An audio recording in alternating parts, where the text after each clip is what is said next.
May I have your attention, please? Good evening.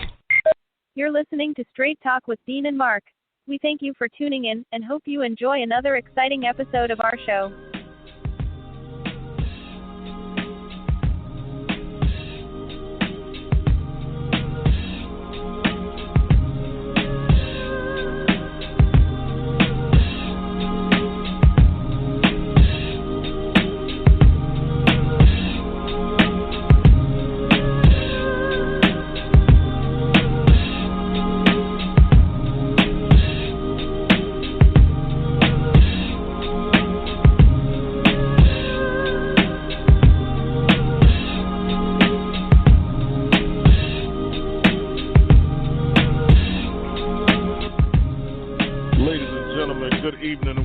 Another episode of Straight Talk with Dean and Mark. It's the six-man Dean Geronimo, and as always, from NJ to NC, I'm in the studio with my right-hand man, Mark Lee. So, Mark, tell me what's good in your neck of the woods, my brother. Well, you know, everything is super quiet here in my neck of the woods. That's like I know they're quiet in your neck of the woods as well. I don't know if you're practicing this new concept called social distancing, but I have learned more about Zoom meetings than I've ever wanted to know, since I had to attend or be involved in about a couple of those. I did one Zoom meeting that involved some studies around what they're going to do with the Fayetteville Street corridor, and kind of like I'm calling it almost like an anti-gentrification study, so figure out what the people in that area of Durham want to do with their community and how they want to improve their community and things of that nature. So we had, I got a fellowship for that, and I had a meeting with my other fellows as well as the leadership that was putting together this study. So I'm going to have to do a SWOT analysis and some other kind of things along that line. So I was going in on my call, and that was a 2.5-hour Zoom training. And then a young lady called me who's doing a thing about resistance and resilience and phoning home and things of that nature. So she's doing this piece that's got some people that have been on our show, like Daryl Stover and some others that she did interviews with. So she did a Google Hangout interview with me about that on Friday evening.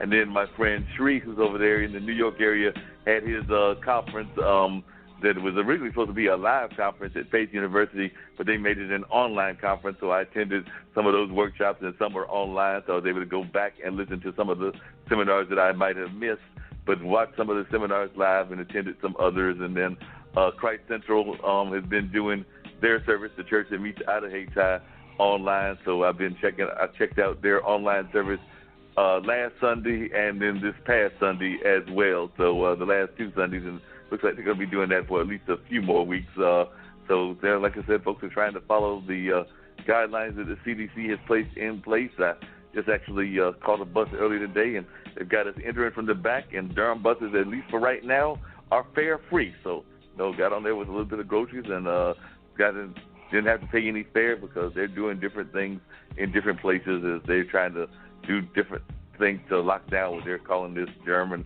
I've made the mistake, I don't know what the heck I was thinking about, of trying to catch a couple of these press conferences from that orange man, and I've decided that if I didn't think he was crazy before, after watching a couple of these press conferences, I'm pretty much sure that he's certifiable. You know what? I'm not even watching all of this stuff, man, because you're not giving us all of the information. All of you telling us is how many infected, how many died, how many have recovered. You know what I'm saying? Give me all of the information. Give me more than just stay in the house to slow down the spread.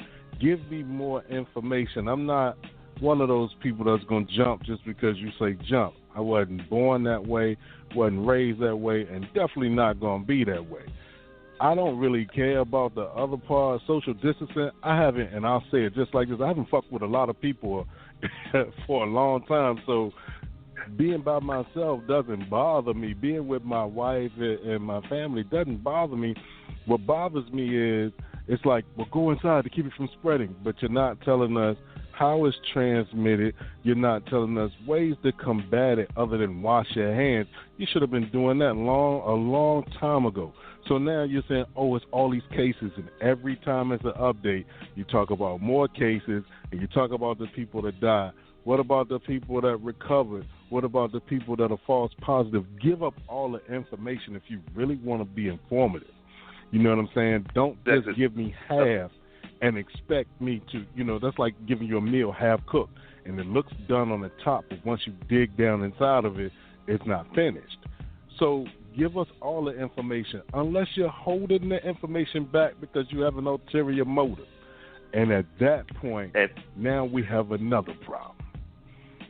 And, yeah, I'm beginning to wonder some of that ulterior motive stuff as well. I mean, today he came down talking about like he was going to have a lockdown on people that apparently are hoarding. But he said, as he said, I'm not talking about people that are hoarding on the household element or like, going into the grocery stores and buying up whole packs of toilet paper.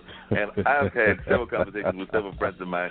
I still do not understand the whole concept of what you're supposed to do with all this excess toilet paper. But he's talking about people that are hoarding toilet paper and masks and things in like factory environments. And as I think the Attorney General said, they might be expecting a knock on their doors. He said, we're not going after the people that are doing it in their house. But apparently he's talking about people that are doing it in the corporate level. But it's also interesting watching how sometimes things change even in the views. Because, I mean, at least a couple of times he was calling it the Chinese virus. And then I think that he realized that people were not, attacking our Asian brothers and our Asian sisters. And even though it might have started in that country, that did not mean that they created it or that it was have to be blamed a whole nation. So he kind of backed up on that and he started going kind of anti. He backed off of this kind of anti-Chinese, anti-Asian talk. So as I was watching, it was actually watching on Facebook, because I think they were airing the NPR thing, but people were making Facebook comments, and a lot of the comments were like, he must have had some advisors tell him, you might want to chill on this because these folks are part of our world as well, and you might want to chill on trying to target a whole population. Okay, so now I got a question then. So by that same train of thought, shouldn't it have been that way when you talked about Zika and, West Nile and what was the other one? Swine flu, Ebola. all of those different things, Ebola, so never mind. Let me shut up because I guess it's preferential when it needs to be. You know what I mean? But that makes you think. If that's the train of thought, then somebody was probably thinking that we were out here and the creators of all of those different illnesses too, huh?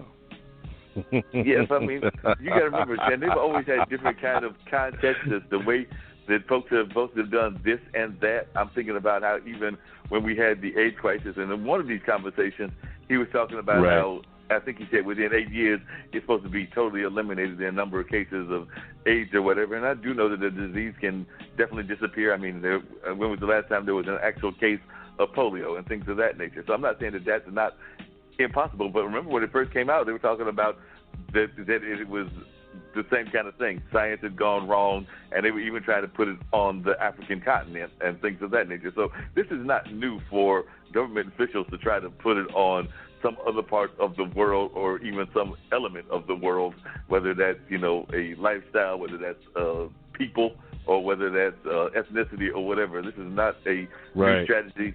Governments around the world have been doing this forever, it seems like. And they won't stop.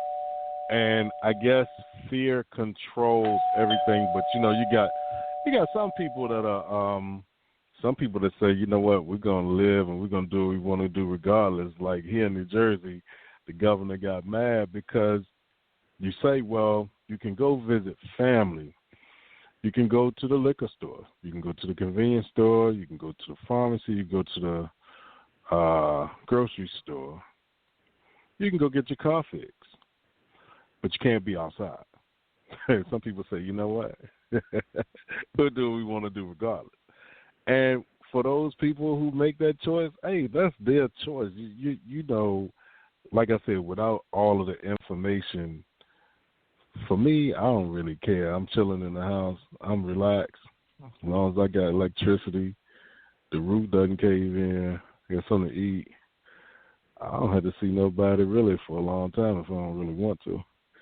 But I understand it. But and I guess if there's a good thing about this, it's the fact that certain institutions, which we know for a fact, have not been all that positive in the way they treated certain people, particularly certain poor people, have had to put a moratorium or put or either they've had to because they were ordered to, or in some cases they decided to do it on their own out of their own goodwill, or maybe some people would say their own ethnic barometer and things of that nature. Mm-hmm. But I know that here in Durham, Duke Power has said, don't worry about your electricity bill for a while. We're not going to be charging you anytime soon, or during the height of this crisis. I know that there have been, as we've talked about before, these whole things about not paying, having to worry about your rent and things of that nature. And I did see one person that said that, if the government really wanted to really look out for folks, they would do what you said. They would waive these fees for this time and basically be like, look, not only are we not going to charge it, but it's waived. You ain't got to worry about it. Don't worry about it. This time,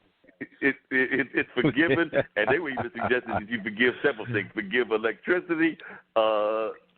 Still send a check, but forgive electricity, forgive rent, and still send a check so that, groceries and the things that you need to get out and about, you can get with that money. But they were saying as far as the utilities, whether that's electricity or whether that's water, whether that was even some people suggesting, because as we are learning more and more with this thing, putting people into isolation, is also making us more dependent on things like Zoom and things of that nature. So a lot of people are that had offices are now doing their offices out of their house. So if that's the case, then I would argue that probably, in our case it'd be Spectrum, but some of our internet providers need to be doing that same kind of thing and be like, look, we ain't charging y'all no bill for internet this week because we know that that's the way that y'all communicate with the world.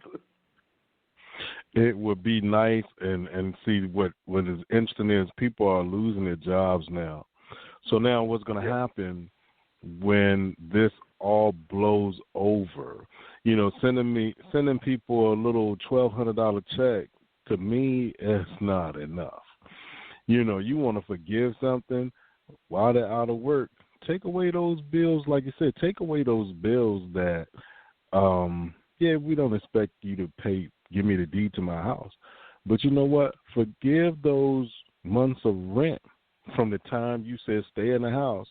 So some people can't go out and earn a living, which means no check, which means now all of these things, they have to either rely on you forgiving it or stay on your capitalistic thing, and then they'll get put out and now they're homeless. What do you do? And that little bill that Mitch McConnell pushed up wanted to protect businesses. Man, the hell with the business. Without the people, you have no business. So here we go. The BS is starting already, but they mask it with continuing to show you the number of new cases of this virus. Oh, this person died. They were 90 years old. Well, you know what? Shit, I hope to make it to next year. So if I make it to 90, when I look at it like that, you're telling us this, but then in normal fashion, what you were used to doing, you don't do it anymore. So you don't show us the faces of the deceased. We don't get to see those now. Used to have them all on TV. He was a well-respected so-and-so, and you got pictures of all these people. We haven't seen one person yet, but you told us 400-something people have passed from this. What's the I don't believe. And when we see the people, they are not blamed for that disease. Like I said, we just had the famous and well-renowned. I was a big fan of the gambler. Kenny Rogers just passed away, but they definitely said that was not related to this. They said it was that. He just passed. You know what I'm saying? He passed. It was his time to go, but that became secondary to all of this BS. Oh, governors are mad because, man, you know what? Nah, a legend passed away a couple of days ago. Whether you want to acknowledge it or not, but you keep telling me these other people with no names and no faces have died. I'm not believing that shit until you give me some tangible proof. That's like telling me the sky's falling. And until I wake up and walk amongst the clouds, I'm not going to believe it. And it's just a lot given at one time, and I believe the intention is to control. But we got 3 people at the door, bro. Well, I thought I heard the bell ring. I knew we were going to have some folks at the door. That's the great thing. I love having folks at the door because that means